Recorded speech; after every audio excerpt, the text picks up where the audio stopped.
আপনি কেন তীর্থে যান? আপনি তীর্থে যান কেন? পবিত্র হতে? না না না, আপনি সাধু, আপনি তীর্থে যান তীর্থকে পবিত্র করতে। গঙ্গার পরশে হয় পশ্চাতে পাবন, দর্শনে পবিত্র করো এই তোমার গুণ। গঙ্গায় স্নান করবার পর তারপর আপনার পাপ ধুয়ে যায়, কিন্তু আপনি বৈষ্ণব, আপনি গঙ্গার চাইতেও শ্রেষ্ঠ, যে আপনাকে দর্শন করলেই সব পাপ দূর হয়ে যায়। আপনি বৈষ্ণব, সেই জন্য আপনি দেবতার চাইতেও শ্রেষ্ঠ, তীর্থের চাইতেও পবিত্র, কারণ আপনি সচল তীর্থ। আপনি আপনি একটা সচল তীর্থ, মানে সচল মানে যে চলতে থাকে। সাধারণ মানুষ জানে তীর্থ যেখানে আছে সেখানেই তীর্থ, সেখানে গেলে তারপর তীর্থ হবে। না না না, আরেকটা তীর্থ আছে, তার নাম তীর্থঙ্কর, যে তীর্থকে পবিত্র করে স্বয়ং তীর্থের গুণ যার হৃদয়ে আছে, ইনি হলেন তীর্থঙ্কর। ইনি কি করেন গো? বলে ইনি যদি এখানে আসেন তাহলে সবার মঙ্গল হয়ে যায়, সবাইকে তীর্থ স্নানের ফল দিয়ে দেয়, সবাইকে তীর্থ পরিক্রমার ফল দিয়ে দেয়, সবাইকে তীর্থযাত্রার ফল দিয়ে দেয়। কে? বৈষ্ণব, একজন সাধু সন্ত মহান্ত মহাপুরুষ, তার এমন গুণ, আপনি তাকে তীর্থকে জানবেন যে তীর্থঙ্কর, নানা তীর্থকেও পবিত্র করবার মতন ক্ষমতা রাখে, তিনি হলেন তীর্থঙ্কর। বলো না গো রাধে রাধে। এমন ধর্মাত্মা বিদুর হলেন তীর্থঙ্কর, তীর্থকে পবিত্র করেন। আর ইনি এসেছেন মৈত্রী ঋষির কাছে, এবার সৃষ্টির কথা শুনছেন। ব্রহ্মা, তার দায়িত্ব হলো পৃথিবীর উদ্ধার করবেন, পৃথিবীতে মানুষ সৃষ্টি করবেন। তখনও কিন্তু সনাতন ধর্ম তখন থেকেই, দেখুন, মানুষ সৃষ্টি হয় নাই, পৃথিবী তখন রসাতলগতা, মানে কোথায় পৃথিবী? জলের মধ্যে ডুবে আছে পৃথিবী। তখনও কিন্তু আমাদের সত্য সনাতন ধর্ম আছেন। তখন ব্রহ্মা মন্ত্র পেয়েছেন ভগবান শ্রীকৃষ্ণের কাছ থেকে, মন্ত্র পাওয়ার পর এইবার পৃথিবীর উদ্ধার করবেন, পৃথিবীতে মানব সৃষ্টি করবেন। কিন্তু ভালো কাজ করতে গেলে তো বাধা দেয় কারা? আসরিক স্বভাব যার, সেই বাধা দেবে। ধর্মহীন যে, তিনি বাধা দেবেন। আজও ধর্ম করতে বাধা দেয় কিনা আপনাকে? আপনার প্রিয়জন আপনজনই বাধা দিয়ে দিল, কি বলবেন তখন? আপনজনই তো বাধা দিচ্ছে। আপনার স্বামী আপনাকে বাধা দেবে, আপনার স্ত্রী আপনাকে বাধা দেবে, আপনার বন্ধু আপনাকে বাধা দেবে, পরিবেশ পরিস্থিতি আপনাকে বাধা দেবে। না না, হরির নাম করা যাবে না, গলায় তুলসীর মালা এখনই দেওয়া যাবে না, এখনই শুদ্ধ আহার করা যাবে না, এখনই ভালো মন্দ খেতে হবে, বয়স কত হয়েছে, কত বাধা। এ তো সাংসারিক বাধা। তারপর পারিপার্শ্বিক বাধা, সামাজিক বাধা তো আছেই। অনেক বাধা বিপত্তির সঙ্গে চলতে চলতে অনেক যুদ্ধ করে একজন যোদ্ধা, বাপরে, তার কম যুদ্ধ করতে হয়? সনাতনী যোদ্ধাকে কম যুদ্ধ করতে হয়? অনেক যুদ্ধ করে তারপর এই জায়গাটা পেতে হয়। অনেক যুদ্ধ করে অনেক শক্তি, অনেক সামর্থ্যবান হতে হয়, তারপর এই স্থানে বসা যায়, এই স্থান প্রাপ্ত করা যায়, মানুষের সেবায় লাগা যায়, সমাজের সেবায় লেগে থাকা যায়। অনেক যুদ্ধ করতে হয় মাগো, অনেক ঘাত প্রতিঘাত, অনেক কষ্ট। তবে যত ঘাত প্রতিঘাত হয়, কিন্তু সনাতনী সজ্জন, সনাতনী সাধু, কোনো ভগবত ভক্ত পিছু পা হয় না, এগিয়ে যেতে থাকে, আরও এগোয়, আরও এগোয়, আরও এগিয়ে যায়, আরও এগিয়ে যায়, পেছন দিকে ফিরে তাকায় না। কত কটু কথা, কটু বাক্য, কত হিংসা, কত নিন্দা, কত অপব্যাখ্যা, কত কিছু তাকে শুনে তবুও জয়ের পথে যেতে হয়, তবুও মানুষের উপকার করতে হয়, তবুও ধর্ম রক্ষার জন্য পণ করতে হয়, তবুও ধর্ম রক্ষার জন্য জীবন দিয়ে দিতে হয়, তবে তিনি সাধু। প্রহ্লাদ মহারাজকে কত কষ্ট করতে হয়েছে, মৃত্যুর সঙ্গে যুদ্ধ করতে হয়েছে তাকে, কিন্তু ধর্ম ছাড়ে নাই। নিজের বাবা পর্যন্ত ধর্ম করতে দেবে না, তবুও ধর্ম কি ছেড়েছে?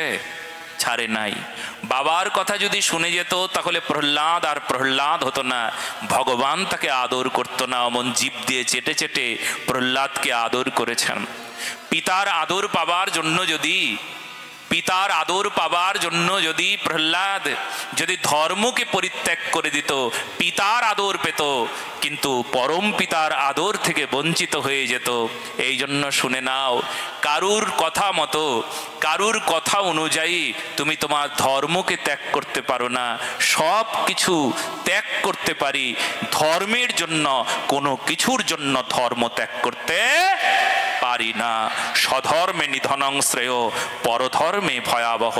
কোনো লোভে পড়ে সাধারণ কোনো তুচ্ছ বিষয়, জঘন্য বিষয়, নগণ্য বিষয়, টাকা পয়সা কিংবা অন্য কোনো সম্পদ সম্পত্তি দেখে কখনো কোনো সময় ধর্মকে, কোনো দেশের সঙ্গে, কোনো ধর্মের সঙ্গে কেউ যেন গদ্দারি না করে, তবে তার মতন মহাপাপ জগতে কিন্তু আর কেউ করবে না।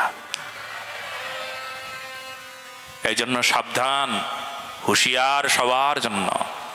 লোভে পড়ে যেও না, লোভে পড়ে নিজেকে শেষ করে দিও না, এটা বর্ণনা করা হয়েছে। তো বারবার অত্যাচারীর সম্মুখীন হতে হবে। সাক্ষাৎ ভগবানের অত্যন্ত প্রিয় যিনি মন্ত্র পেলেন কিছুক্ষণ আগে, কে? ব্রহ্মা। তিনি পর্যন্ত এই উদ্ধারের জন্য চিন্তা করলেন। ব্রহ্মার নাসার অন্ধ্র থেকে একটা অঙ্গুষ্ঠ প্রমাণ বরাহ নির্গত হলো, বিরাট আকার ধারণ করলো। ইনি কিন্তু সাক্ষাৎ ভগবান। বরাহ ভগবান কি? বরাহ ভগবান পৃথিবীর উদ্ধারের জন্য বারবার সচেষ্ট হলেন, কিন্তু সেই সময় হিরণ্যাক্ষ এসে বাধা দিলেন। অসুর যে, তাই তাকে বাধা দিতে হয়। ধর্মে বাধা বিপত্তি দেবেই দেবে, কিন্তু তাই বলে কি হলো? তাই বলে ধর্ম রক্ষা হবে না? বহুদিন যুদ্ধ হলো, তারপর অসুর পরাজিত হলো, পৃথিবী উদ্ধার হলো। এইবার পৃথিবীতে মানব সৃষ্টি হবে, সুন্দর মানব সৃষ্টি হবে। কিন্তু এখন ধর্মাত্মা বিদুর জিজ্ঞেস করলেন, ইনি কে? হিরণ্যাক্ষ হিরণ্যকশিপুর। ভগবানের সঙ্গে যুদ্ধই কেন করলেন? এক মুহূর্তে ভগবান এই হিরণ্যাক্ষ হিরণ্যকশিপুরকে উদ্ধার করে দিতে পারেন, তার জন্য যুদ্ধ, এত কিছু আয়োজন কেন? বলে সে এক কথা, এখানে সব কিছুই শিক্ষা গো। ভগবান এখানে যা করলেন, যুদ্ধ করলেন, তবুও শিক্ষা। ভগবান যা করাচ্ছেন সব লীলাতে আমাদের শিক্ষা হয়। ভক্তচিত্ত বিনোদার্থং সবিবিধ লীলা। ভক্তচিত্তকে বিনোদন, বিনোদন মানে এখানে বিনোদ বলতে কেবলমাত্র আনন্দ নয়, এখানে কেবলমাত্র হাস্য রস নয়। অনেকে বিনোদন মানে অনেকে হাস্যরস মনে মনে ভাবেন, আর এই বিনোদ মানে আনন্দ, সম্যক প্রকারের আনন্দ। না না, যে কোনো আনন্দ নয়, পরমানন্দ প্রাপ্ত। তাই ভগবানের লীলা মানেই বিনোদ, বিনোদ মানেই ভগবানকে প্রাপ্ত হওয়া, আনন্দ প্রাপ্ত হওয়া। ভগবানকে পাবার উপায় মানেই ভগবানের লীলা গো। এই লীলাতেই বুঝিয়ে দেয় ভগবানকে কি করে তুমি লাভ করবে, ভগবানের উপাসনাকে কি করে লাভ করবে, ভগবানের সেবক কি করে হবে, এটা ভালো করে স্পষ্ট করে বুঝিয়ে দেয় ভগবত লীলায়। বেশ, এইবার ধর্মাত্মা বিদুর জিজ্ঞাসা করলেন, ইনি আবার এতদিন ধরে কেন আবার কষ্ট করতে যাবেন? বলে ইনি হলেন ভগবানেরই পার্ষদ, জয় আর বিজয়। ভগবানের পার্ষদ কি করে আবার অসুর হলো?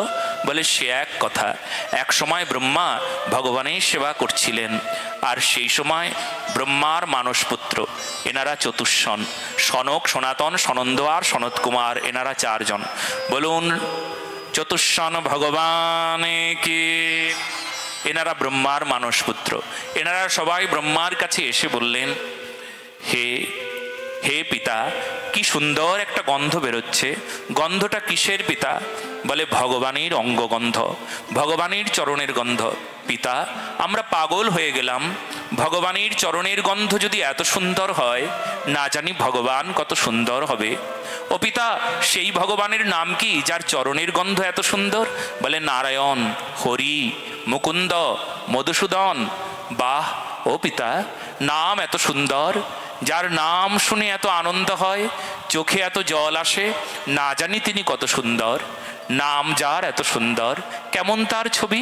তার ছবি না জানি কত সুন্দর হবে।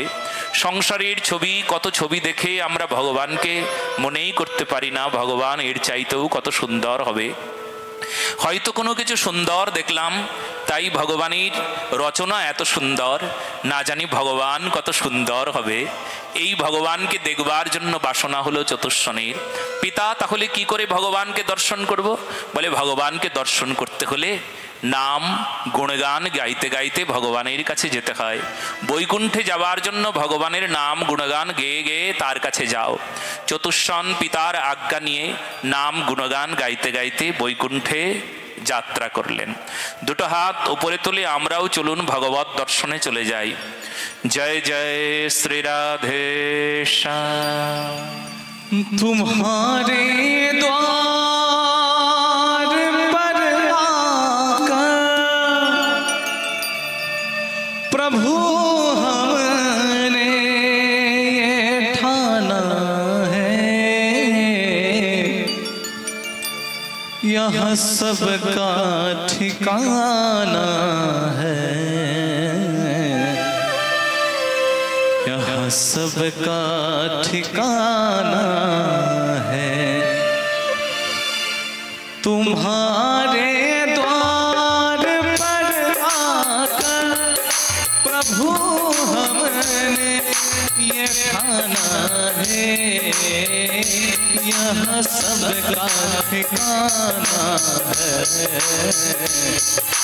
सबका ठिकाना है, यहाँ सबका ठिकाना है,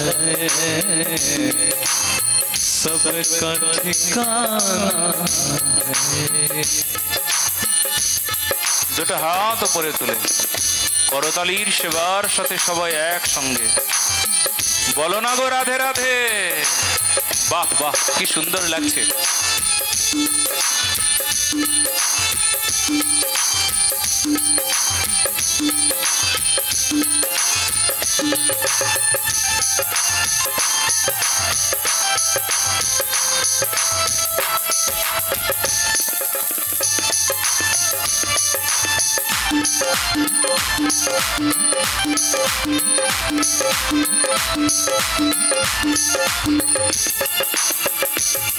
जगत के तुम ही हो राजा, प्रजा सब तुम्हारी है,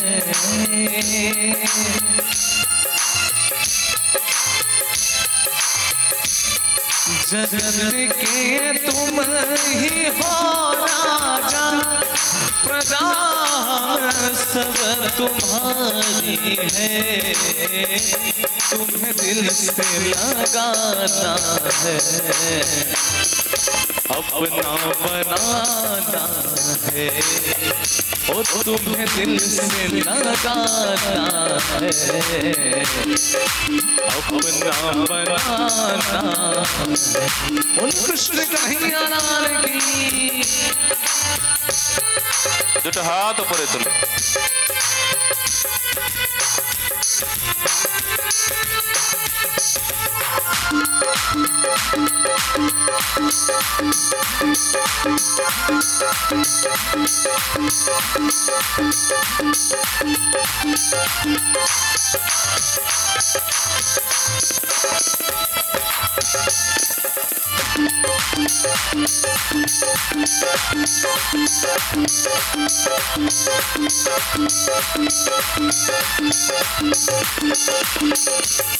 जगत के रंग क्या देखूं, छवि ऐसी तुम्हारी है।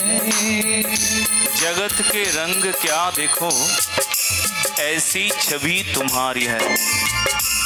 জগতের রং, জগতের ছবি আর কি দেখব, তোমার এমন সুন্দর ছবি আমি দেখে ফেলেছি। আর জগতের রং আমাকে মাতাল করতে পারবে না, কারণ তোমার রূপ দেখে মাতাল হয়ে গিয়েছি। বলো না গো। দুটো হাত উপরে তুলে করতালির সেবার সাথে সবাই একসঙ্গে। जगत के रंग क्या देखूं, छवि ऐसी तुम्हारी है, तुम्हें अपना बनाना है, अपना बनाना है, तुम्हें अपना बनाना है, अपना बनाना है।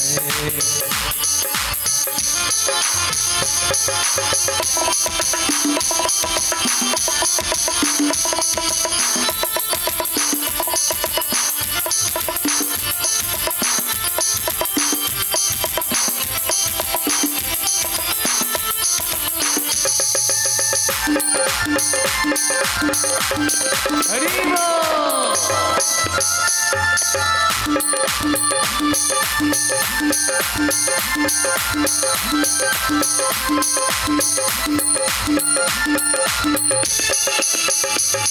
न जीने की फिकर अब तो, ना मरने का ठिकाना है।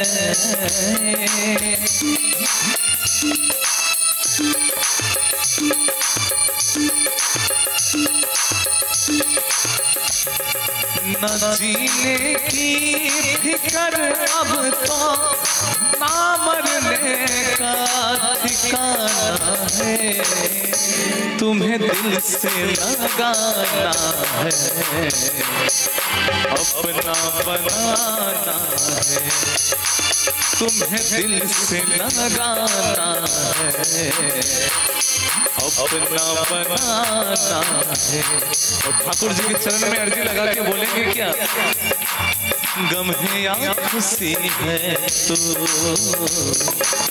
मेरी जिंदगी है तो, मेरी जिंदगी है तो, मेरी जिंदगी है तो,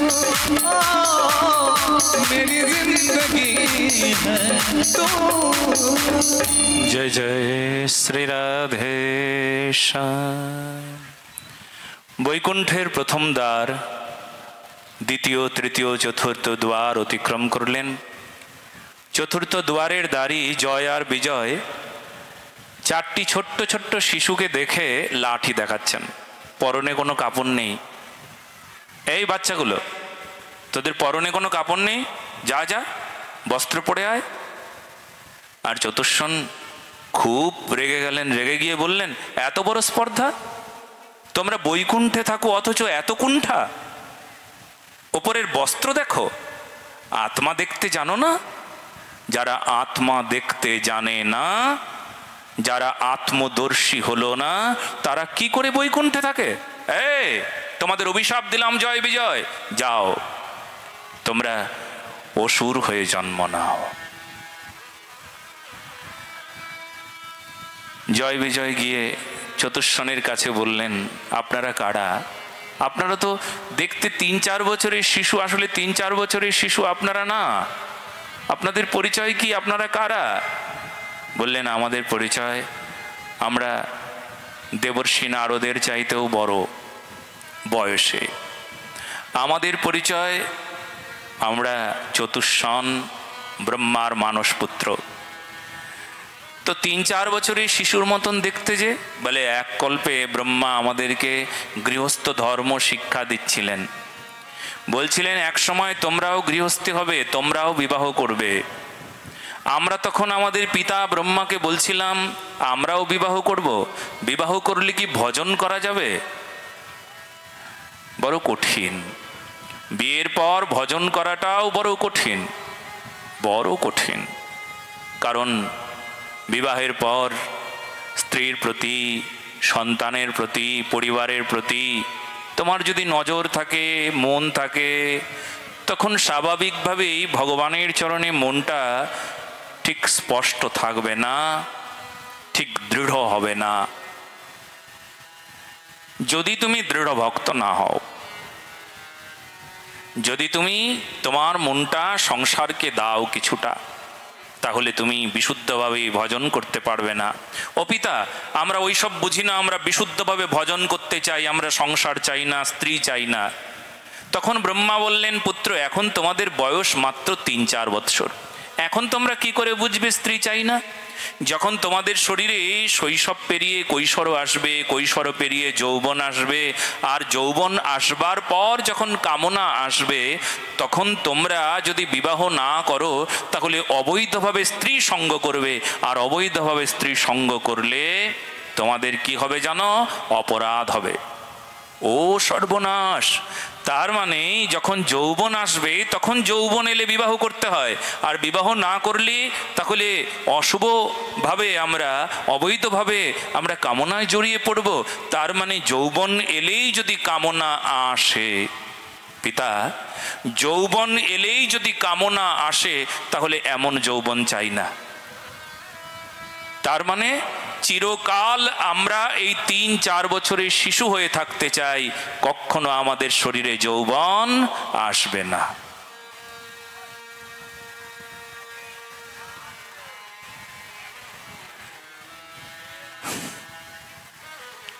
আসলে কি জানো মা, ঠিক জং ঠং ধরে গেছে, তো কি করা যাবে, বারবার পরিষ্কার করতে হবে, পরিষ্কার করতে হবে, পরিষ্কার করতে হবে। তাহলে এই যে রাধে রাধেটা শুনতে আমার কত আনন্দ হয়।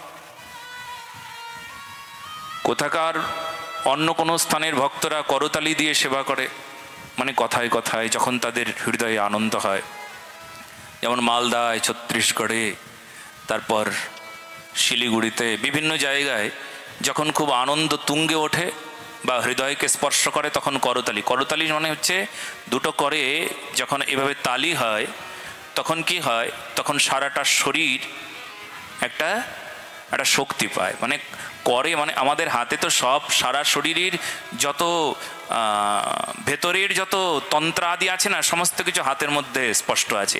যখন দুটো করে একসঙ্গে তালি হয়, তখন কি হয় না, তখন সারাটা শরীর একটা সক্রিয় হয়, সক্রিয়ভাবে তখন সেবা করতে পারে। সেই জন্য করতালিটাও আমাদের একটা সেবার অঙ্গ।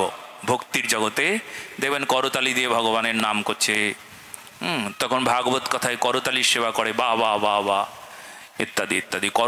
করতালিটাকেও হৃদয়ে একটা বিষয় রাখে। এখানে তো এই বিষয়টা নাই মনে হচ্ছে, কেউ জানে না, সেজন্য একটু হরির নাম করবে বা রাধে রাধে বলবে, সেটাও বলে না। এখন না সবসময় তালি দিতে থাকবে, এটা হয় যখন কথা তুঙ্গে উঠে যায়, যখন অনুভবকে স্পর্শ করে, যখন সমর্থনযোগ্য হয়, মনে হয় যে এই কথাকে আমি সমর্থন করলাম, গ্রহণ করলাম, তখন করতালির সেবা দিয়ে তখন সেই কথাটাকে সমর্থন করতে হয়। বলো না গো রাধে রাধে, বোঝা গেল? বেশ, তো আমরা কি শুনছিলাম? বলে বিবাহ করব না, আমরা চিরকাল এই ৩-৪ বছরেই শিশু থাকবো। হাওয়াটা না এখানে ধাক্কা দিচ্ছে, এমন ভাবে দিয়েছে, একটু খালি ঘুরে দাও হালকা, বাস বাস। তো ব্রহ্মা বলছেন চলো, তোমাদের আশীর্বাদ দিলাম, তোমরা কখনো কোনো সময় ৩-৪ বছরের শিশু থেকে কখনো কৈশোর হবে না, কখনো যৌবন আসবে না, কখনো বৃদ্ধ হবে না, কখনো তোমরা বিবাহ করবে না, ৩-৪ বছরের শিশুই থাকবে, তথাস্তু। ব্রহ্মার মানসপুত্র ৩-৪ বছরের শিশু হয়েই রয়ে গেল। আসলে অনেক বয়স, কিন্তু ৩-৪ বৎসর। এইবার প্রশ্ন হলো, চতুষ্ষণ না হয় এই বর, এই আশীর্বাদ পেয়েছেন, আমরা যে সাধারণ মানুষ, আমাদের কি হবে? আমাদের শরীরে শৈশব আসবে, আমাদের শরীরে কৈশোর আসবে, যৌবন আসবে, বার্ধক্য আসবে, মৃত্যু আসবে, মৃত্যুর পর আবার জন্ম, জন্মের পর আবার মৃত্যু, এই কালচক্র। আমার দিকে ধ্যান দাও সবাই, ভালো শ্রোতা, ভালো করে ধ্যান দিতে হয়। এই কালচক্রকে তো রোধ করা যাবে না। আমাদের শরীরে যৌবনকে আমরা রোধ করতে পারবো না, যে শৈশব এসেছে, এখন আর যৌবন, মানে এখন আর কৈশোর যেন তুমি না আসো, এখন যেন আর যৌবন না আসো, যৌবনকে আমি রোধ করে দিলাম, যৌবন তুমি আমার শরীরে আসবে না। কারোর হিম্মত আছে? আমার শরীরে কখনো বৃদ্ধ অবস্থা আসবে না, আমি রোধ করে দিলাম, কারোর হিম্মত আছে? কেউ পারবে না। সবাইকে এই কালচক্রের শিকার হতেই হবে। বৃদ্ধাবস্থা আসবে, মৃত্যু আসবে, মৃত্যুকে রোধ করা যাবে না। এই কালচক্রকে সবাইকে স্বীকার করতে হবে। কতজন, কত টাকার মালিক, কত বড় লোক, কত বড় বিজ্ঞানী, তারাও মরে গেছে, মরে যায়, মরে যেতে হয়। কালচক্রকে রোধ করা যাবে না। কালচক্রকে কি রোধ করবে? এই যে গরম পড়েছে, কোনো মাইকালাল আছে গরমকে হটিয়ে দেবে? বীরভূম থেকে গরমকে সরিয়ে দেব? এই বীরভূমে শীত আসতে দেব না, শীতকে হটিয়ে দেব? শীতকে হটিয়ে দেওয়া যাবে? তবে শীত থেকে বাঁচার ব্যবস্থা করা যাবে, গরম থেকে বাঁচার ব্যবস্থা করা যাবে। কালচক্রকে হটিয়ে দেওয়া যাবে না, তবে শীত থেকে বাঁচার ব্যবস্থা আমরা কি করি? গরম জামা কাপড় পরি। এত গরম জামা কাপড় পরবো, শীত বেটা দেখি তুমি কি করে ভেতরে প্রবেশ করো। এত গরম জামা কাপড় পরবো, এত মোটা জামা কাপড় পরবো, এত মোটা লেপ কম্বলের ভেতরে ঢুকে থাকবো, ওরে শীত দেখি তোর বাপের ক্ষমতা কি করে হয় যে তুই আমার ভেতরে আসিস? পারবে শীত বেটা ভেতরে যেতে? ক্ষমতা নাই শীতের। কিন্তু শীত যায় নাই, শীত আছে। কিন্তু শীতকে রোধ করা যা গেল না, কিন্তু শীত থেকে বাঁচার ব্যবস্থা করা গেল। ঠিক একই রকম ভাবে যৌবনকে হটিয়ে দেওয়া যাবে না, কিন্তু যৌবনের এই কামনা থেকে বাঁচার ব্যবস্থা করা যাবে। কি করে গো? কি করে যাবে? কি করে এই যৌবনের কামনা থেকে বাঁচার ব্যবস্থা করা যাবে? যৌবনের এই পরাক্রম থেকে বাঁচার ব্যবস্থা করা যাবে, যৌবনের এই পাপ থেকে বাঁচার ব্যবস্থা করা যাবে। যৌবনে কখন পাপ হয়? যখন অবৈধ ভাব আসে, যখন পাশবিক ভাবনা আসে, পশুর মতন হয়ে যায় মানুষ, উচ্ছৃঙ্খল হয়ে যায়, ধর্মহীন হয়ে যায়, তখন যৌবন শরীর, সেই শরীরের দ্বারা কারুর ক্ষতি হয়, কারুর সর্বনাশ হয়। এই যে যৌবনের এই লালসার বলি কতজন হয়। তো এটা হবে না কখন? যদি আমি একটা পোশাক পরি, শীতে যেমন পোশাক পরি শীত আসে না, ঠিক তেমনি এমন পোশাক আগে থেকে পরে থাকতে হবে। যেমন যুদ্ধক্ষেত্রে যখন যুদ্ধ করতে যাবে, তখন যুদ্ধ করতে যাওয়ার সময় একটা পোশাক পরতে হয়, বুলেট প্রুফ পোশাক। তার মানে বুলেট মানে গুলি লাগলেও গুলিটা ছিটকে বেরিয়ে চলে যাবে, কিন্তু গুলি আমার ভেতরে প্রবেশ করবে না, এমন পোশাক আছে। এই পোশাক পরে তারপর যুদ্ধে বেরোতে হয়। আগে থেকে পোশাক পরতে হয়।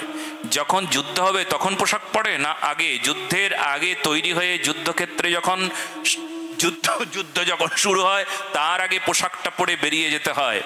একই রকম ভাবে আগে থেকে এই পোশাকটা পরিধান করার নিয়ম। কখন যুদ্ধ হবে কে জানে? বলো না গো রাধে রাধে। কখন গুলি ছুড়বে কে জানে? কখন অস্ত্র ছুড়বে কে জানে? কখন অস্ত্রশস্ত্র ছুড়ে আমার এই জীবনটাকে নষ্ট করে দেবে কে জানে? তার আগে চলো না আমরা এই শরীরকে সুস্থ করবার জন্য একটা জ্যাকেট পরে নিই, একটা বস্ত্র পরে নিই। বলে মহারাজ বস্ত্রটার নাম কি? শাস্ত্র কি এই বস্ত্রটা শুনিয়েছে? বলে হ্যাঁ, এই বস্ত্রটা শুনিয়েছে। বস্ত্রটা কি? হরে কৃষ্ণ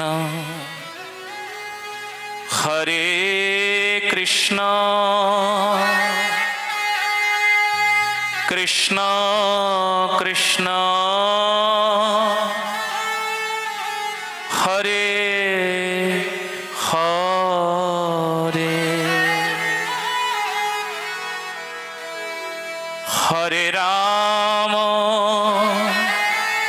হরে রাম রাম রাম হরে হরে। এই 16 নাম 32 অক্ষর, যে সম্প্রদায়ের যে নাম। এই নাম করলে কি হয়? বলে কাম চলে যায়।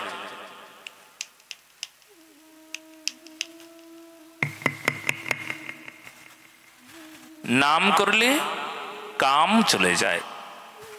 যদি কেউ বলে আমি নাম করি কিন্তু আমার ভেতরে যে কামনা গেল না, অসভ্যতা গেল না, নোংরামও গেল না, আমার ভেতরে আছে, গেল না। নামও করি কামও আছে। কি গো? যদি কেউ বলে মানে আমার ভক্তিও আছে আবার দুষ্টুমিও আছে, এটা হতে পারে? আমার অধর্মও আছে আবার ধর্মও আছে, এটা হতে পারে? কেউ যদি বলে আমার কাছে অন্ধকারও আছে আলোও আছে, এটা হতে পারে? তার মানে তোমার কাম আছে কিন্তু প্রেম নাই, নাম নাই। বলে কেন? মুখে করছি যে। মুখে তো করা সহজ, হরে কৃষ্ণ কৃষ্ণ কৃষ্ণ হরে হরে, হরে রাম রাম রাম হরে হরে। কে না পারে? সহজ তো। বলে কঠিন কি? এই তো বললেন নাম করতে হবে, কঠিন কি? বলে না, শুধু মুখে নাম করলে হবে না। শ্রদ্ধয়া পর্যপেতাস্তে মেয়ুক্তা তমামতঃ। শ্রদ্ধা পূর্বক হরির নাম বলো না গো রাধে রাধে। আমার বাবা শ্রী প্রাতঃস্মরণীয় বিনোদ বাবা বারবার বলেন, যদি কেউ শ্রদ্ধা পূর্বক হরির নাম করে তবে আমি গ্যারান্টি দেব, আজ কখনো এখনো এই মুহূর্তেও বলছি, কেউ কখনো কোনো সময় কাম তার হৃদয়ে রাখতে পারবে না, পারবে না, পারবে না। কাম থাকবে না। যদি প্রেম থাকে তবে কাম থাকবে না। কাম কেন? প্রেম নাই তাই কাম। শ্রদ্ধাপূর্বক হরির নাম যদি কেউ করে তবে তার কাম শরীরে থাকতে পারে না, মনে থাকতে পারে না। এই জন্য শ্রদ্ধাপূর্বক হরির নাম করুন। শ্রদ্ধা আছে, নাম করছি, মুখে করা সহজ, কিন্তু হৃদয়ে শ্রদ্ধার সাথে করা কঠিন। যারা শুধু মুখে করলেন না, শ্রদ্ধাপূর্বক মনে করলেন, তারাই এই কামকে জয় লাভ করতে পারেন, কাম থেকে বাঁচতে পারেন। নতুবা মুখে করলে লাভ নাই। মুখে অনেকেই করে, হ্যাঁ, মুখে করা সহজ, মনে করা কঠিন। যারা মনে করে তারা লাভ করে, মনে না করলে লাভ হবে না। মুখে হরে কৃষ্ণ কৃষ্ণ কৃষ্ণ হরে হরে রাম রাম রাম রাম হরে হরে মনে মনে করা কঠিন, মুখে করা সহজ। মনেই করুন, শ্রদ্ধাপূর্বক মননী হরির নামকে নিত্য নিরন্তর জিহ্বাগ্রে বসিয়ে নিতে হবে। জিহ্বা সদা সর্বদা নাম সংকীর্তন করতে থাকবে। নামের প্রদীপ যেন কখনো নিভে না যায়। নামের প্রদীপ যদি নিভে যায় তাহলে কামনা আসবে, আর কামনা এলে ধ্বংস হয়ে যাবে। এটা জেনে রাখতে হবে। বেশ, এইবার চতুষ্ষণ গিয়ে যখন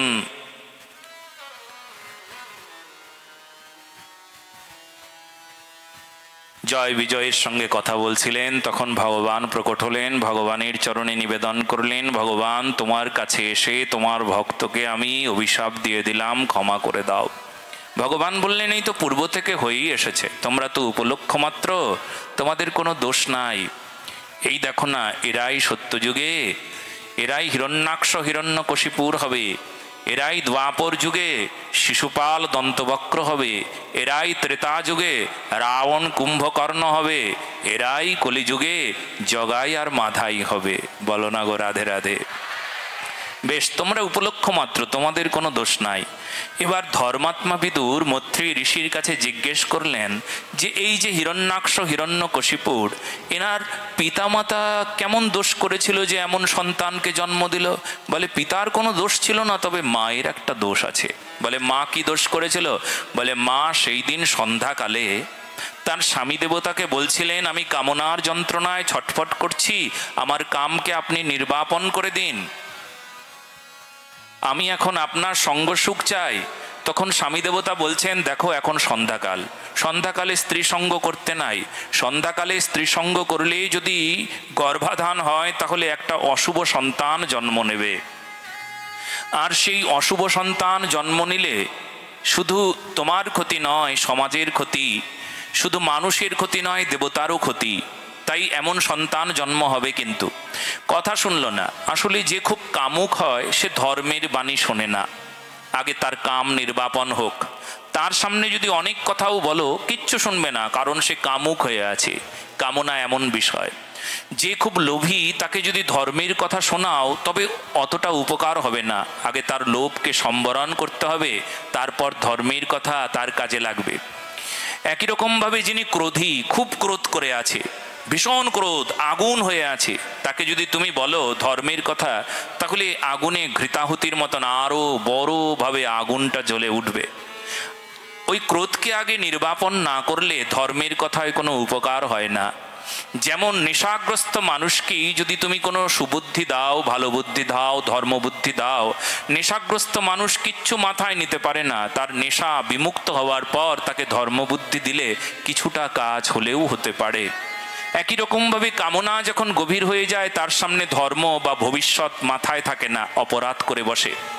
যে খুব ক্রোধী, তার সামনেই যদি ধর্ম থাকে তবে সে ধর্মের কথা শোনে না, ভবিষ্যৎ মানে না, সে অপরাধ একের পর এক করে বসে থাকে। এই জন্য ক্রোধ, কাম, লোভ সমস্ত কিছুই অপরাধের জায়গায় মানুষকে নিয়ে যায়। দিতি কথা শুনল না, কামনায় জর্জর হয়ে তার স্বামী বাধ্য হলো তার সঙ্গে সঙ্গ করার। আর তার সঙ্গ করবার পর এবার দিতি খুব লজ্জা পাচ্ছেন, কাম নির্বাপন হলো, লজ্জায় মাথা নিচু করে বসে আছেন।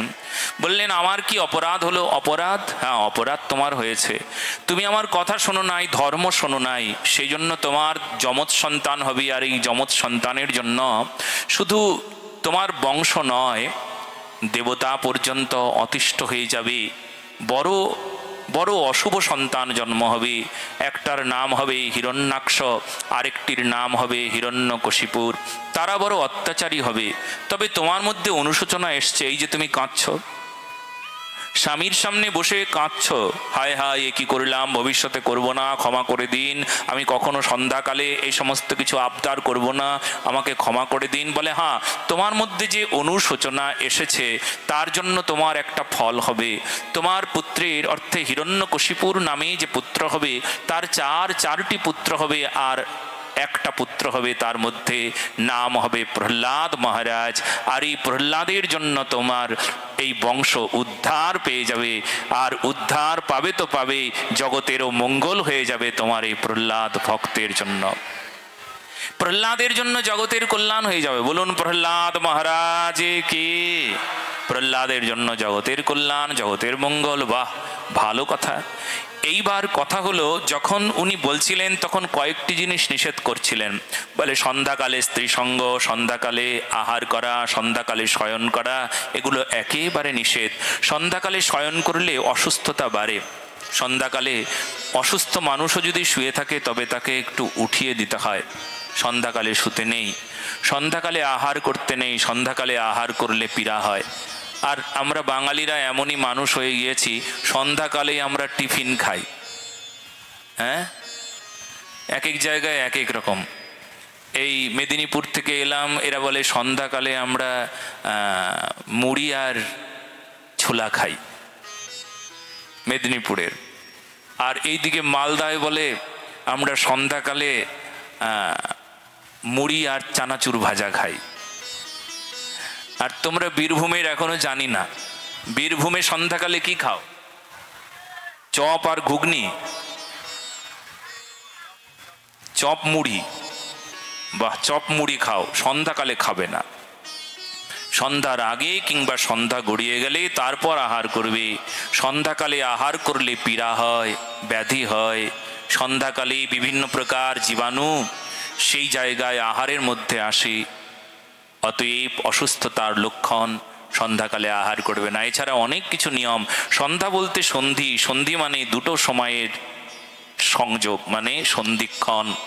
যেমন তিথির সন্ধিক্ষণ, এই সময়েও যদি স্ত্রী সঙ্গ হয় তাহলে অশুভ সন্তানের জন্ম হয়। এগুলো আমরা জানি না। সেই জন্য সনাতন ধর্মের এমন সুন্দর বিজ্ঞান, গর্ভাধান সংস্কার নামে যে সংস্কার আছে সেই সংস্কারটাকে ভালো করে জানতে হবে। সঠিক সময়ে গর্ভাধান হলে তাহলে সুস্থ সুন্দর সন্তানের জন্ম হয়। আজ অনেক বাবা মা বলে, এই ছেলেটা যদি ছোটবেলায় জানতাম যে এত খারাপ হবে তাহলে গলা টিপে একে মেরে ফেলে দিতাম। অনেকেই বলে এত অসুস্থ, এত বাজে ছেলে, বলে তোমার পাপ হবে না, একে গলা টিপে মেরে ফেলার কথা বলছে। বলে অল্প পাপ হতো, কিন্তু এখন বেশি পাপ হচ্ছে। বলো না গো, রাধে রাধে। এমন বাজে ছেলের জন্ম হয়েছে, এমন বাজে ছেলেকে আমি জন্ম দিয়েছি। হায় হায় হায় হায় হায়। কেন হায় হায় করছো জানো? কারণ তোমার নিয়ম নাই, নীতি নাই, তোমার বুদ্ধি নাই। তুমি সনাতনী হওয়া সত্ত্বেও সনাতনী সম্পদকে গ্রহণ করলে না। কত সম্পদ নিলে তুমি, বাপের সম্পত্তি নিলে, এইবারে শ্বশুর বাড়ির সম্পত্তি নিলে, কারুর সম্পত্তি 9/6 করে ভোগ করলে। হায় হায় হায় হায় রে, কত সম্পদশালী হলে, কিন্তু সনাতনী সম্পদশালী হলে না। সনাতনী সম্পদে যদি শক্তিশালী হতে, সনাতনী সম্পদে যদি বলিয়ান হতে, সনাতনী সম্পদ যদি তোমার লাভ হতো, তাহলে কি হতো জানো? তুমি এমন কুসংস্কারী হতে না, এত অথর্ব হতে না, এত পাপী হতে না, আর তুমি এমন সন্তানের জন্মও দিতে না, এমন সন্তানের জন্ম দিতে না। এই জন্য এই সম্পদকে নাও। এই যে ভাগবত সম্পদ, এই সনাতনী সম্পদে আমাদের সবার অধিকার। পিতার সম্পদে যেমন সন্তানের অধিকার, কিন্তু এই সম্পদে আমাদের সবার অধিকার। আমরা সবাই সম্পদ পেতে পারি, সবাই সম্পদ নিতে এসেছি। এই সম্পদ যদি নিই তবে একটা মানবিক মানুষ হয়ে যাব। কি গো, একটা সুবিচার করবার মতন ক্ষমতা আসবে। বিবেকবান একটা মানুষের দরকার এই সমাজে। বিবেকবান হব এই সম্পদ যদি আমরা লাভ করতে পারি। এই সম্পদ যাচ্ছে কিন্তু, আর আমার ভগবান, আমার গুরুশ্রী পাদপদ্ম রেজিস্ট্রি করে এই সম্পত্তির মালিকানা আপনার নামে করে দিচ্ছে। আপনি সম্পদের মালিক না, না না না, আপনি যেমন তেমন মালিক না। আপনি মালিক হয়ে নিজে মালিক এটাও বলেন না, আপনি তো বলেন আমি দাস। বলো না গো রাধে রাধে। বেশ, এমন সম্পদ লাভ করলে তবে দাসত্বের আনন্দ হয়। আমি কৃষ্ণদাস, এই দাসত্বের আনন্দ। কৃষ্ণদাস অভিমানী যে আনন্দ সিন্ধুরে, কোটি ব্রহ্মানন্দ তাহে নহে এক বিন্দুরে। কি আনন্দ! এই আনন্দ কোথায় পাবে? কৃষ্ণদাসের যে আনন্দ, সে আনন্দ কোথায় পাবে তুমি? কি করে পাবে গো কৃষ্ণদাসের আনন্দ? এই আনন্দ কি করে লাভ করবে? বলো না গো রাধে রাধে। এই সম্পদ নিতে হবে, তবেই আনন্দ পাবে। ভালো করে বুঝে নাও, শিখে নাও।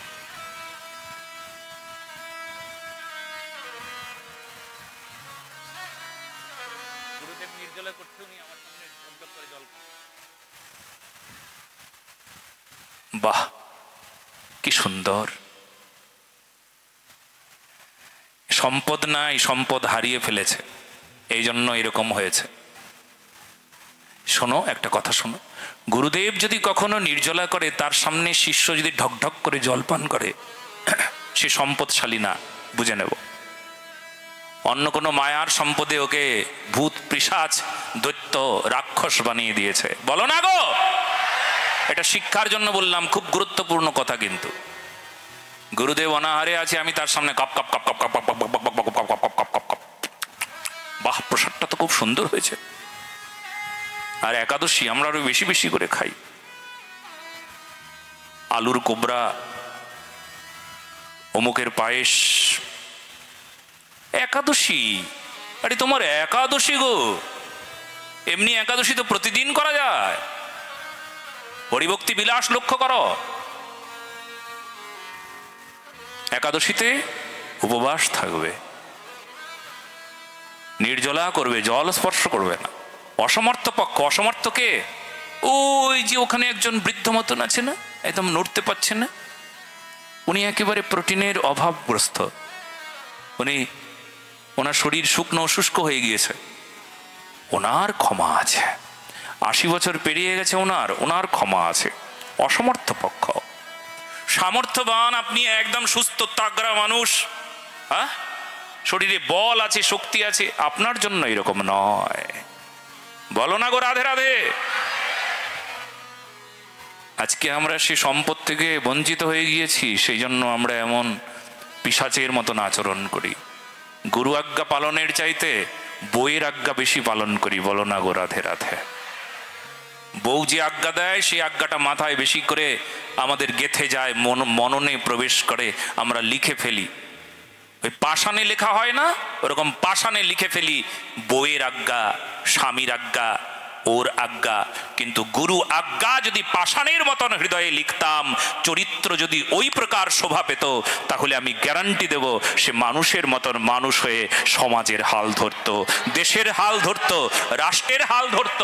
ধরতে পারে না শুধু একটাই কারণ, ভগবানের আদেশটাকে আমরা পালন করছি না।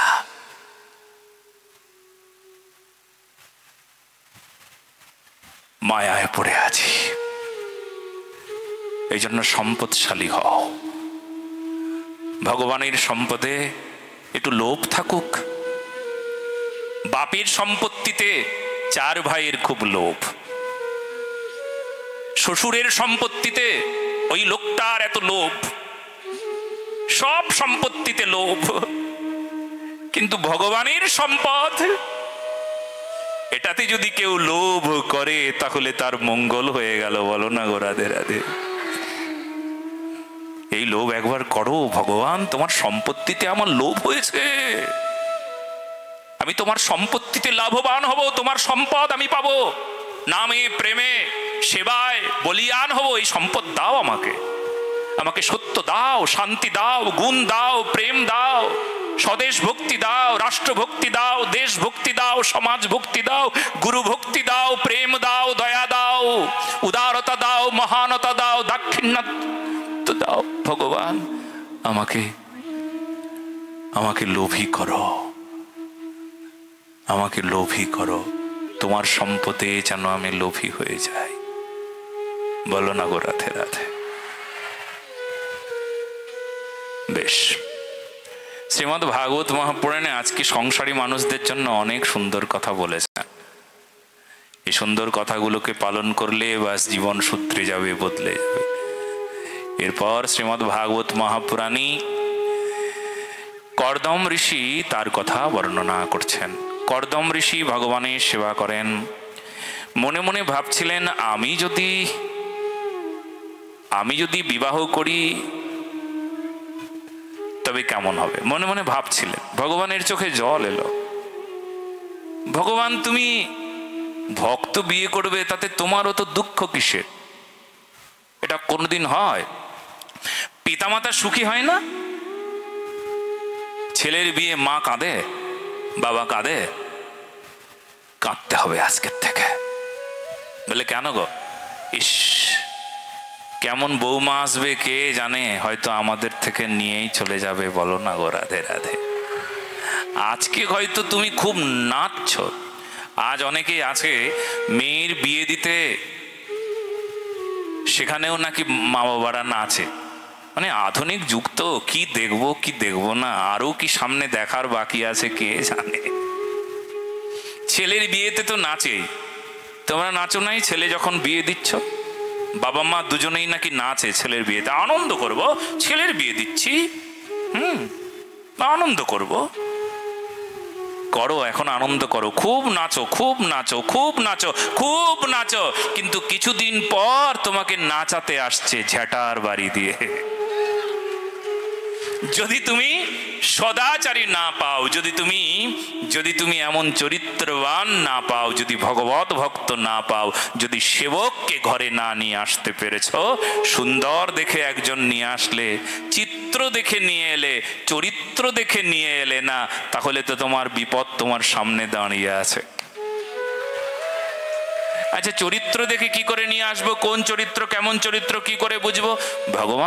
ভগবান আছে কিনা দেখো, সেবা আছে কিনা দেখো, রাম আছে কিনা দেখো, চরিত্রে গুরুভক্তি আছে কিনা দেখো। দেখো দেখো, কেউ যদি ঘরে আসে কেমন স্বভাব দেখায় দেখো তো দেখি। কেউ যদি ঘরে এলো, অতিথি কেমন সেবা করে, অতিথি দেবো ভব, এই ভাবনাটা আছে কিনা দেখো তো। দেখো তো ওনার স্বভাব কেমন, উনি কাউকে সেবা করেছে কিনা, ও কারুর প্রতি দয়া আছে কিনা, কারুর প্রতি প্রেম আছে কিনা, একটু ভালো করে দেখো দেখো দেখো। আরে এত সহজে কেন বিয়ে দিচ্ছ তোমার মেয়েটাকে, তোমার ছেলেটাকে? একটু দেখে শুনে নাও না, কি আছে। চরিত্র দেখো, চরিত্র সংশোধন হোক, তারপর বিয়ে দাও। ঠিক কর্দম ঋষি যখন বিবাহ করবে মনে মনে ভাবছেন, ভগবানের চোখে জল এলো, ভগবান কাঁদছেন। ভগবান আসলে এক মুহূর্ত চান না আমার সন্তানটা কারুর হাতে ফেসে যাক। এবার ভগবানের চরণে প্রার্থনা করলেন, ভগবান, যদি তোমার মতন সন্তান লাভ করি তবে বিবাহ করব। ভগবান বললেন, আমার মতন তো জগতে কেউ হয় না, আমার মতন জগতে কেউ হয় না। তবে আমার মতন হয় না, তাহলে আমাকেই আসতে হবে, আমাকেই আসতে হবে, তাহলে আমি আসব। চলো চলো। এইবার আমার ভগবান তার ঘরেই জন্ম নেবেন। কি গো, ভগবান যদি তোমার ঘরে আসে তাহলে ঘরটা কেমন করতে হবে? আরে ঘর যতই ছোট হোক তাতে সমস্যা নাই, তোমাকে বড়লোক হতে হবে না। ভগবান আসবে তার জন্য তোমাকে বড়লোক হতে হবে না, তোমাকে চরিত্রে বড়লোক হতে হবে। বলো না গো, রাধে রাধে।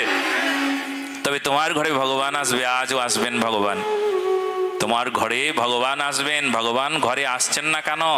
বলে এমন একটা বাবা, এমন একটা মা পাচ্ছেন না, তাই ভগবান জন্ম নিচ্ছেন না। অথচ ভগবান আসতে চান। সত্যি কথা শুনে নাও, আজও বিনয় বাদল দীনেশ আসতে চায়, তাদের আত্মা আজও ঘোরাঘুরি করছে, বড় দুঃখী হচ্ছেন, তোমার ঘরে আসতে চায়, কিন্তু আধার পাচ্ছে না, একটা ভালো মা পাচ্ছে না গো, একটা ভালো বাবা পাচ্ছে না। সেই জন্য এসেও আবার ঘুরে চলে যাচ্ছে।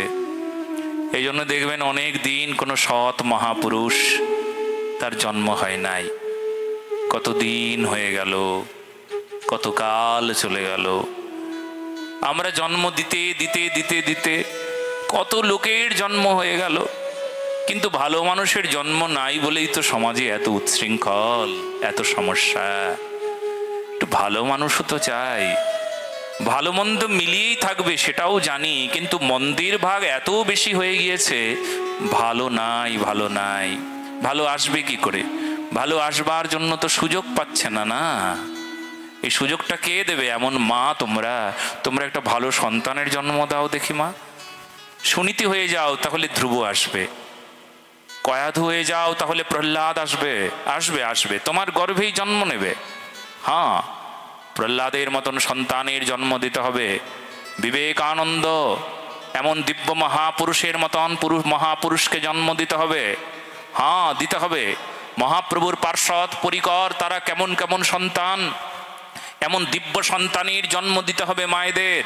ও মা, তোমরা আজ থেকে তৈরি হয়ে যাও, তোমাদের গর্ভ আলো করে এমনভাবে এমন এক সন্তান ভূমিষ্ঠ হবে যে সমাজ দেশ রাষ্ট্রের দায়িত্ব নেবে। আসবে আবার বিবেকানন্দের জন্ম হবে, আবার ঠাকুর রামকৃষ্ণ পরমহংসদেব আসবেন, আবার আসবেন ভগবান চৈতন্য মহাপ্রভুর পার্ষদ পরিকরগণ, আবার রূপ সনাতন আসবেন, আবার শ্যামানন্দ প্রভু আসবেন, আবার লোকনাথ গোস্বামী প্রভু আসবেন, আবার আসবেন বামা খেপার মতন খেপা আসবেন, আবার এমন খেপার জন্ম দেবে। হ্যাঁ, খেপা চৈতন্য আবার আসবে, এসে জগতের কল্যাণ করবে, কল্যাণ করবে। তার জন্য ও মা, একটু তৈরি হয়ে যাও না, গর্ভটা একবার সংশোধন করে নাও না। বলে কি দিয়ে গর্ভ আবার সংশোধন করব? আমার এই পেটটাকে কি করে সংশোধন করব, কি করে পরিষ্কার করব? তবে তো ভগবান আসবে। বলে কান দিয়ে যে শব্দগুলো যাচ্ছে সেই শব্দ দিয়ে তোমার এই গর্ভটাকে পরিষ্কার করে নাও না গো। গর্ভটা মলিন হয়ে গেছে গো, ওখানে ভূত প্রেত পিশাচ রাক্ষসের মতন সন্তান জন্ম হচ্ছে গো। ও মা, একটু পেটটা পরিষ্কার করে নাও না গো। ও বাবা, একটু বুদ্ধিটাকে পরিষ্কার করে নাও না গো, একটু জ্ঞান বিচার বিবেচনায় একটু নাও না গো। এটা এমন সন্তানের জন্ম দিতে হবে। ও মা, মা গো, বহুদিন হয়ে গেল, একটু গর্ভটাকে পরিষ্কার করে নাও না গো। গর্ভ কি করে পরিষ্কার হয়? যার মন পরিষ্কার হয়, চরিত্র পরিষ্কার হয়, তার গর্ভটা পরিষ্কার হয়ে যায়, আর সেই পরিষ্কার গর্ভে এমন মহাপুরুষের জন্ম হয়।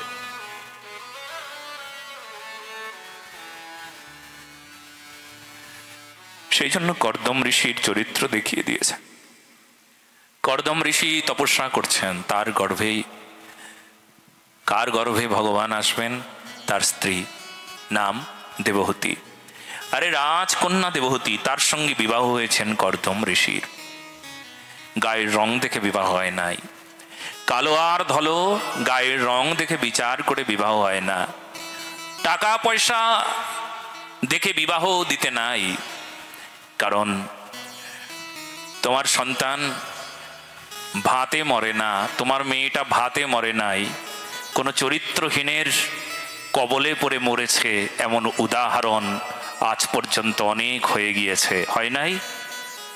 তোমার মেয়ে ভাতে মরে নাই, মরেছে একটা আসুরিক স্বভাব সম্পন্ন মানুষের হাতে পড়ে। বহুদিন হয়ে গিয়েছে, এই ইতিহাসের পৃষ্ঠা আজ পর্যন্ত চলছে চলছে চলছে। এবার বন্ধ করতে হবে, এবার এই ইতিহাসকে বদলাতে হবে, নতুন ইতিহাস তৈরি করতে হবে, সৎ মহাপুরুষের জন্ম দিতে হবে গো মা। এখন তোমাদের দায়িত্ব। ও মা, তৈরি হও, তৈরি হও, বাবারা তৈরি হও, তৈরি হও। সময় নাই, সময় নাই, দেশ ভালো নাই, রাষ্ট্র ভালো নাই, মানুষ ভালো নাই, ধর্ম ভালো নাই, হিংসা বিদ্বেষ ভরে গেছে সমাজে, শুধু হিংসা, পাপ পাপ পাপ, কে কার সর্বনাশ করবে?